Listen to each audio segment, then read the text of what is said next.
Kanina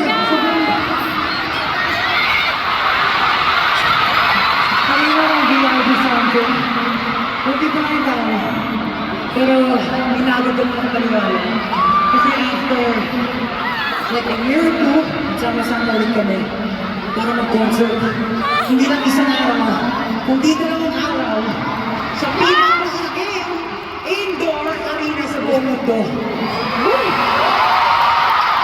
At hindi mo yan, with day one, sinote out nila ng West Blood 7.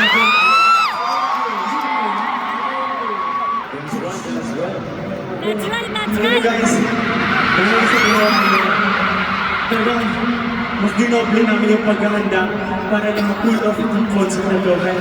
Thank you so much for giving us motivation, inspiration, para talagang bigay lagi yung best namin. Thank you so much guys. Kasi imagine, before, ang ating pinakamamahal na tahanan, Araneta. Ilang years tayo nag-concert sa Araneta. And after 7 years, finally, we were able to magulong itong Philippine Arena na grabe. Sobrang daming katao. Thank you so much. Alam mo yung napansin lang? Oh. Kasi normally, kapag natin mag-perform. Normally, after natin mag-perform, magpapakilala tayo eh. Pero bakit di natin ginagawa? Hindi ko lang magpapakilala. Kung nga pala, share ko sa mga for the people who share their private all the way from their countries, from their respective countries. Siyempre, we have to greet them, of course, sa mga bagong Pilipino ngayon lang. Ngayon lang po Bagong Pilipino, let's go! So, Pablo, ano ang mga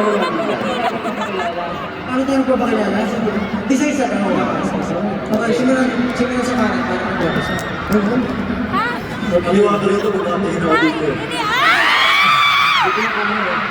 Hindi mo ba? Okay, sige. Okay, alright. Hindi ano? Okay, magpakilala muna tayo sa group. Okay, 1, 2, 3, go! Get in the zone! Yeah! Pero hindi lang yun.